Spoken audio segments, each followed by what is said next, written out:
Um, it just got me thinking, like, what would, like, not necessarily separatist, but what would a non-separatist sort of like Radfem heaven look like? Like, I think that potentially in a society without like patriarchal paradigms, heterosexual sex might be able to be like a neutral, positive thing. She's like, but we can't fucking know if that's true because we don't fucking know what a society without a patriarchal paradigm looks like. Which, when I first read it, I was like, dude, how can you say that? But like, um, yeah, like I think that like she calls herself a feminist separatist throughout the book. Then from there, we could start to cobble together like a well, not me because I'm a lesbian, but like I guess straight women could start to cobble together like relationships with men that are formed on like an equal footing. But basically, until we have that real long lasting independence, that entire concept is impossible. I also love what you said about how you like Marilyn Fry because she like shows us where like lesbian separatism and like radical feminism meet in the middle. And I think that's so important because I don't know, I find a lot of the time I'm reading books like Susan Brown Miller or like Andrea Dworkin that like 99% of the book presupposes that the readers and all women are straight women, which like obviously the analysis is really good, but that's just a fact that the books presuppose everyone who's reading is a straight woman, right? And then you read like lesbian separatist books and the books, I don't know, like they're very, it's like very distinct in the audience. And does anyone else have anything else they'd like to say about what we've just been saying now? That's so interesting. I haven't kept track of what they're doing at all. Like I dove into it a bit like I don't know 2 years ago or whatever, like before it really blew up. And then I was like, okay, I know what I need to know. But that's so interesting. Yeah, I do think like I bring this up specifically like in reference to separatism because every time the separatism discourse happens on Twitter, there's all these women who are like, I mean, separatism is great, except my husband is perfect. And I'm like, no. Like, even today, there was one woman on Twitter saying that there are women who are on gender critical Twitter who are dating AGPs. And I was like, wait, wait, wait. There probably are. I've actually known a handful of women who call themselves radical feminists who are dating Tims, but their opinion is that their Tim is a like Radfem supporter, so he's special or something. But I'm what do like, people think that means?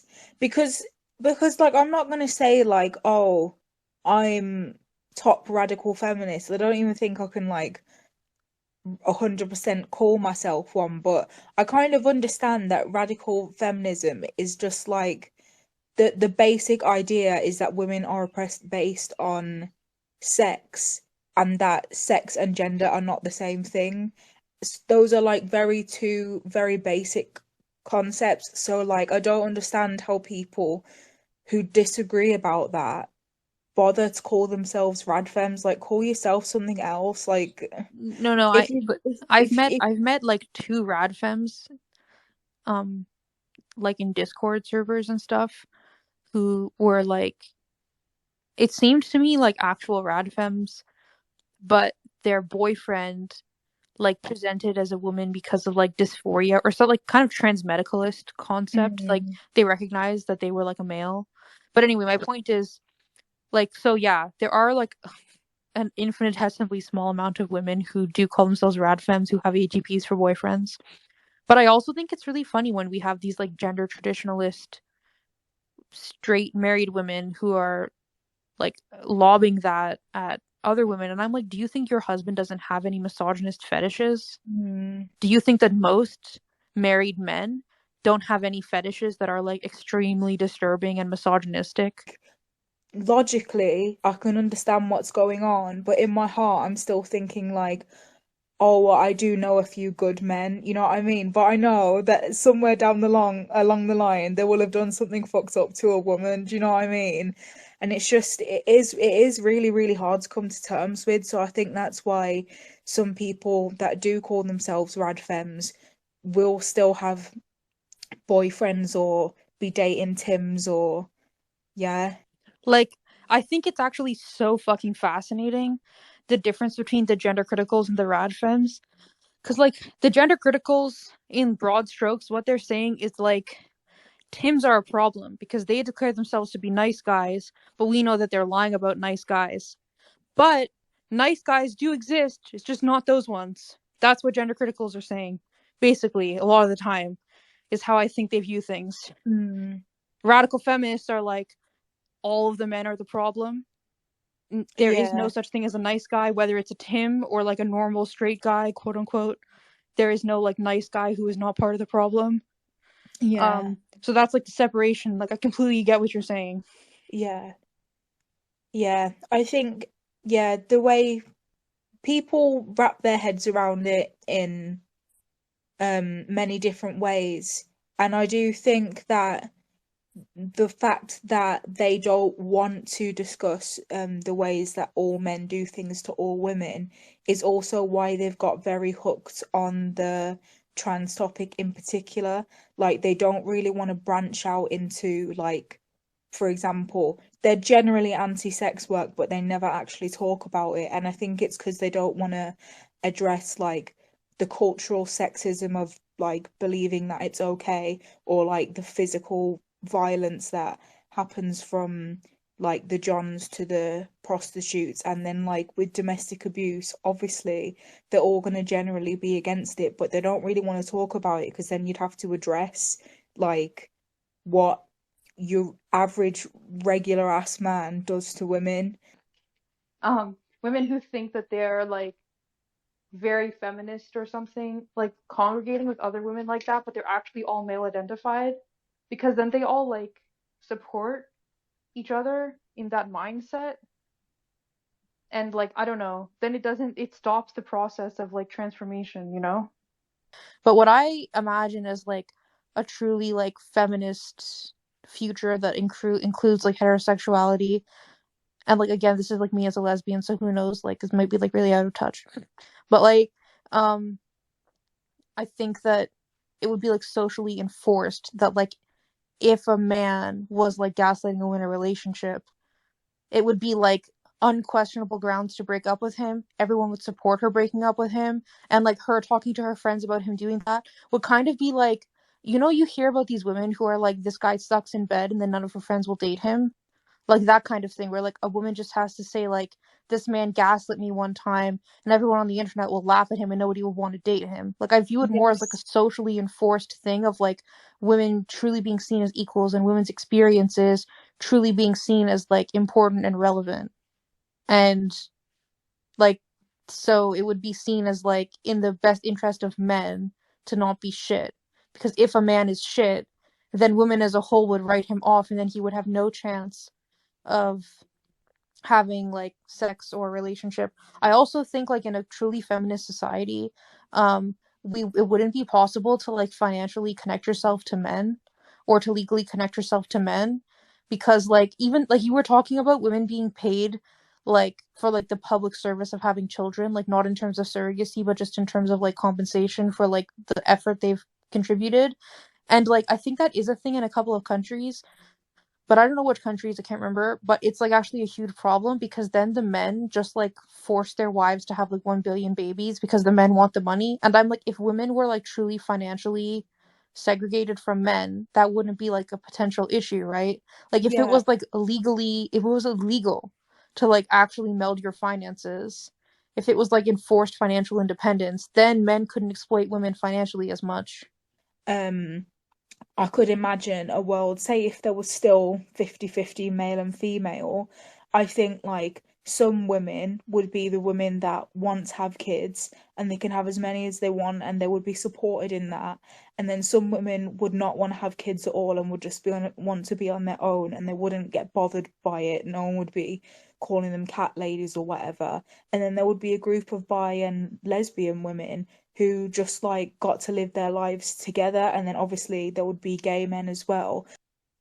I think like not only in terms of finances and like physical space and like time, but also in terms of like lifelong goals. Like kind of similar to how you were saying, like I think less like incidences of heterosexual sex would happen in a society in which women like only had to have sex when they actually wanted it. or not even had to. Like women just didn't have sex unless they wanted to have sex. Like I think motherhood also probably like I don't know because you like you were saying like even physical geographical space will be organized to be more like neutral and like helpful for women. So like I think obviously like space would be organized around children, right?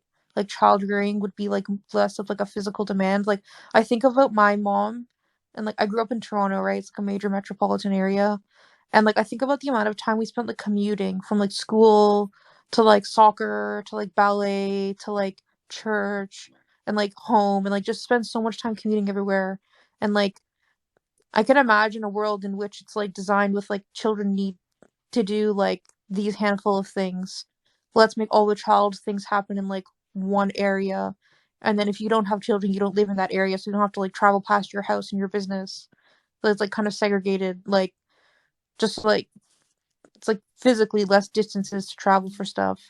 And then that way, Yeah, like you I also have like sorry, your carry neighbors on. also have kids, maybe the same age as you, and you can like, you know, Yeah, I think that reminds me a lot. So like you're Canadian, aren't you?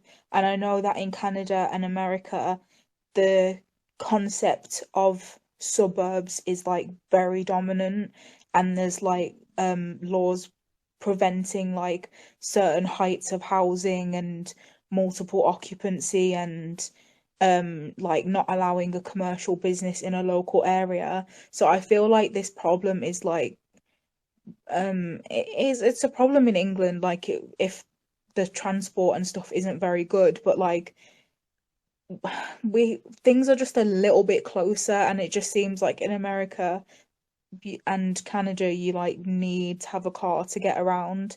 Um, so that yeah, I don't know. I just think a female-led world would be a lot better. yeah, like I'm thinking more about this idea of like because I also think like independence within relationships and an acceptance that like most relationships are not like lifelong. Like the concept that a person settles down with another person, they're going to be together for like 75 years. Basically, that concept is presupposed because of marriage, aka the license to rape, right? Like that's what that concept comes from.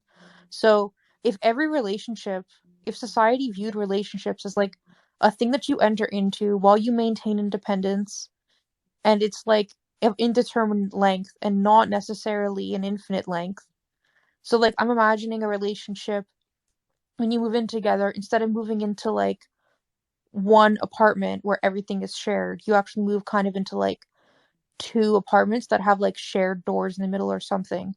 You like maintain your own space and you maintain your own bills, Yeah, but you're like connected or something. And then it yeah, seems like perfectly acceptable to disconnect and go on your merry ways. And it's not like you're slighting someone by doing that. Because that concept is yeah, based on like men's like assumed endless entitlement to have sex with women, right? yeah, yeah. I think that would be nice. I think I think all of these things that would liberate women in general would also benefit even heterosexual relationships. Like, it's seen as like a really bad thing if you and your male partner don't share the same bed, but actually you both get better sleep, you both get your own spaces. It would be a lot better, and you know, and not to be a conspiracy theorist, but I think sharing this same bed shit is probably part of like the male right to sex because they have access to you so easily.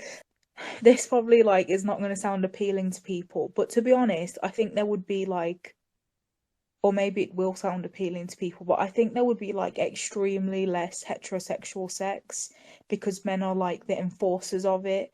And it's like all the time in marriages and things like that, men are always moaning, like, oh, she doesn't want to have sex with me every fucking night. Yeah, we're like imagining like a future in like a feminist society where heterosexual relationships might actually be like an equal thing. It's like a thought experiment.